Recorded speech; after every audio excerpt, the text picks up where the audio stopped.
अल्लाह तबारक व ताला के नाम से शुरू जो बड़ा मेहरबान और नहायत रहम करने वाला है।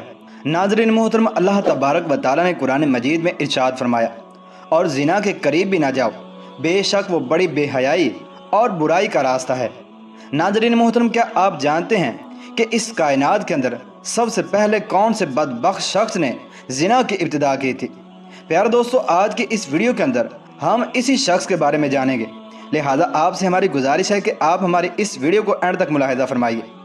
प्यारे दोस्तों, जब हज़रत आदम अलैहिस्सलाम और हज़रत हव्वा अलैहिस्सलाम ने अल्लाह तबारक व ताला के हुक्म की नाफरमानी करते हुए शजरे ममनुआ का फल खाया, तो अल्लाह तबारक व ताला ने हज़रत आदम और हज़रत हव्वा अलैहिस्सलाम को ज़मीन पर उतार दिया, और फिर अल्लाह तबारक व ताला के हुक्म से हज़रत आदम और हज़रत हव्वा अलैहिस्सलाम के यहाँ औलाद पैदा हुई। बाद रिवायात के मुताबिक हज़रत हव्वा अलैहिस्सलाम को 20 हमल ठहरे, जिससे 40 बच्चे पैदा हुए, और हर हमल के दौरान एक लड़का और एक लड़की पैदा हुआ करती थी। प्यारे दोस्तों, ये बात याद रखें कि उस वक्त के कवानीन शरीयत हमारी आज की शरीयत के कवानीन से बिल्कुल मुख्तलिफ थे। हज़रत आदम अलैहिस्सलाम के ज़माने के अंदर एक हमल से पैदा होने वाले लड़के की शादी दूसरे हमल की लड़की के साथ कर दी जाती थी, जबकि दूसरे हमल की लड़की की शादी पहले हमल की लड़की से की जाती थी, और एक हमल के बहन भाई आपस में बहन भाई करार पाते थे। प्यारे दोस्तों, फिर इसी दौरान हज़रत आदम अलैहिस्सलाम के यहाँ काबिल और हाबिल पैदा हुए। चुनांचे काबिल की बहन अकलीमा बहुत ज़्यादा खूबसूरत थी, जबकि जो लड़की हज़रत हाबिल अलैहिस्सलाम के साथ पैदा हुई थी वो इतनी खूबसूरत नहीं थी। चुनांचे जब ये बच्चे बढ़कर जवान हुए और उनकी आपस में शादी का वक्त आया, तो काबिल ने हज़रत हाबिल अलैहिस्सलाम की बहन के साथ निकाह करने से इनकार कर दिया और कहने लगा कि ये तो बिल्कुल खूबसूरत नहीं है, मैं अपनी बहन अकलीमा के साथ ही निकाह करूँगा। नाज़रीन मोहतरम, ये मामला इस कदर बढ़ा कि हज़रत आदम अलैहिस्सलाम ने हुक्म दिया कि दोनों भाई अल्लाह तबारक व ताला की बारगाह के अंदर अपनी अपनी कुर्बानी पेश करो। चुनांचे जिसकी कुर्बानी अल्लाह तबारक व ताला की बारगाह के अंदर मकबूल होगी, तो वही शख्स अकरीमा के साथ शादी करेगा। प्यारे दोस्तों, काबिल खेती बाड़ी का काम किया करता था, जबकि हज़रत हाबिल अलैहिस्सलाम बकरियां चराया करते थे, जो कि एक शफ़क़त और मोहब्बत वाला काम है। चुनांचे हज़रत हाबिल अलैहिस्सलाम ने अल्लाह तबारक व ताला की बारगाह के अंदर एक खूबसूरत बकरी का बच्चा पेश किया, जबकि काबिल ने एक रद्दी गट्ठा उठाकर जो कि उसके खेत से निकला था उसने अल्लाह तबारक व ताला की बारगाह के अंदर पेश किया।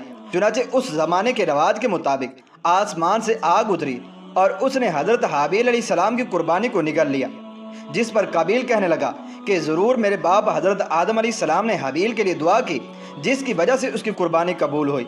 नाज़रीन मोहतरम, फिर इसी वाक़े के बाद काबिल ने हज़रत हाबिल अलैहिस्सलाम को मारने की धमकी दी।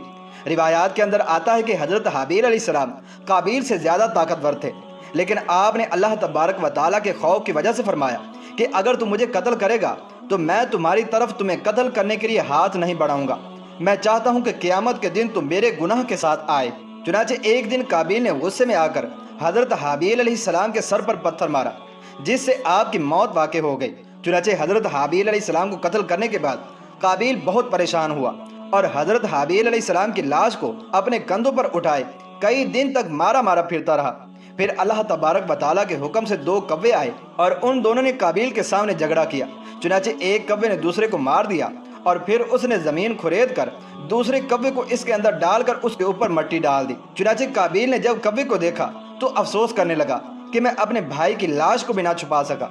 चुनांचे फिर इसने भी इसी तरह से किया और हज़रत हाबिल अलैहिस्सलाम की लाश को ज़मीन के अंदर दफन कर दिया, और काबिल अपनी बहन अकलीमा को लेकर वहाँ से चला गया, क्योंकि मुसलसल शैतान उसके पास आता रहा और उसको इस बात से डराता था कि तुम्हारा बाप तुम्हें कत्ल कर देगा। लिहाजा वो अपनी बहन को लेकर वहाँ से दूर कहीं जाकर वादियों के अंदर बस गया।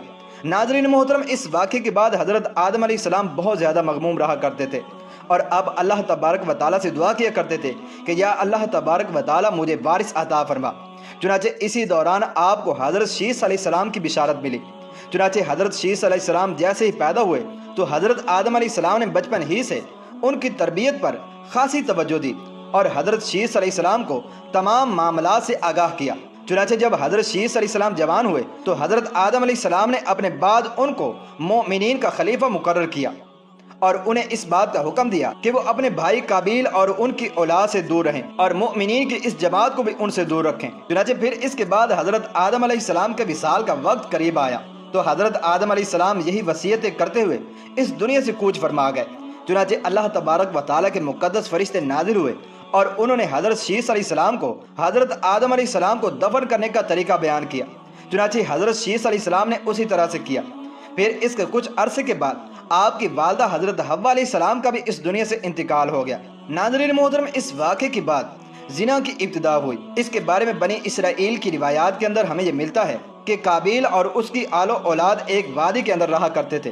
چنانچہ ایک دن شیطان ان کے پاس ایک غلام کی صورت میں آیا اور ایک شخص کے ہاں اجرت پر کام کرنے لگا۔ چنانچہ تھوڑا عرصہ گزرنے کے بعد اچانک وہ غلام عجیب و غریب کام کرنے لگا اور طرح طرح کے اور نئے نئے لباس تیار کرنے لگا اور ان کو مزامیر اور گانے باجے کے آلات بھی بنا کر دکھانے لگا اور ان کو ایسی آوازیں سنائی ان آلات پر جو انہوں نے آج سے پہلے کبھی نہ سنی تھی۔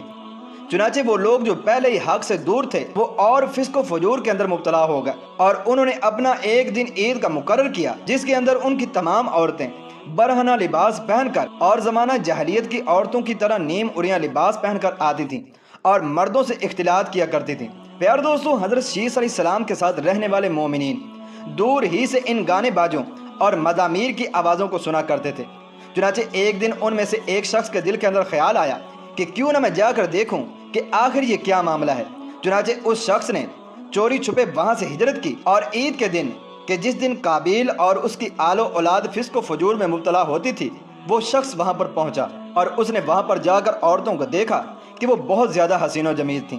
پیارے دوستو، اس حوالے سے روایت کے اندر آتا ہے کہ حضرت شیس علیہ السلام اور ان کے ساتھ جو مومنین کی جماعت تھی ان کے مرد بہت زیادہ حسین و جمیل اور خوبصورت تھے اور ان کے ساتھ جو عورتیں تھیں وہ بظاہر اتنی زیادہ حسین و جمیل نہیں تھیں، جبکہ قابیل کی آل و اولاد کے اندر مرد انتہائی بدصورت تھے جبکہ ان کی عورتیں اور لڑکیاں بہت زیادہ حسین و جمیل تھیں۔ چنانچہ وہ نوجوان ان لڑکیوں کے حسن و جمال سے بہت زیادہ متاثر ہوا۔ پھر جب وہ شخص واپس آیا تو اس نے چوری چھپے دیگر مومنین کو بھی اس حوالے سے خبر دی۔ چنانچہ پھر آہستہ آہستہ مومنین کے لوگوں میں سے بعض کمزور ایمان والے وہاں سے ہجرت کرنے لگے اور ہجرت کر کر کے قابیل کی اولاد کے اندر جا کر وہاں پر ان کی عورتوں کے فتنے کے اندر مبتلا ہو گئے اور یوں فسق و فجور کرنے لگے اور آپس کے اندر زنا کاریاں کرنے لگے، جس سے زنا جیسے کبیرہ گناہ کی ابتدا ہوئی۔ ناظرین محترم، روایات کے اندر آتا ہے کہ حضرت شیس علیہ السلام کے ساتھ رہنے والے مومنین کی تعداد بہت کم ہو گئی تھی، جبکہ قابیل کا گروہ بہت زیادہ طاقتور ہو چکا تھا۔ چنانچہ وہ اپنی بستیوں کے اندر بھی فتنہ فساد پھیلاتے اور اپنی بستیوں سے باہر نکل کر حضرت شیس علیہ السلام کے ساتھ رہنے والے مومنین کو قتل کرتے اور ان کو طرح طرح کی تکلیفیں اور ایذائیں دیا کرتے تھے۔ ناظرین محترم، یہ تمام روایت بنی اسرائیل سے لی گئی ہے، جس کے بارے میں حضور اکرم صلی اللہ تعالیٰ علیہ وآلہ وسلم نے ارشاد فرمایا کہ جب تم بنی اسرائیل کی روایات میں سے کوئی روایت سنو تو نہ اس کی تصدیق کرو نہ اس کی تکذیب کرو، بلکہ یہ کہو کہ جو کچھ اللہ تبارک و تعالیٰ نے نازل کیا ہم اس پر ایمان لائے۔ پیارے دوستو، اگر حقیقت حال پر غور کیا جائے تو زنا کی ابتدا اسی وقت ہی ہو گئی تھی کہ جب قابیل اپنی بہن اکریمہ کو لے کر وہاں سے رخصت ہوا تھا اور اپنی بہن اکریمہ کے ساتھ ناجائز رسم و رواج قائم کر کے اس نے اپنی آل و اولاد پیدا کی تھی۔ اللہ تبارک و تعالیٰ سے دعا ہے کہ اللہ تبارک و تعالیٰ تمام مومنین کو زنا جیسی لعنت سے ہمیشہ ہمیشہ کے لیے محفوظ رکھے۔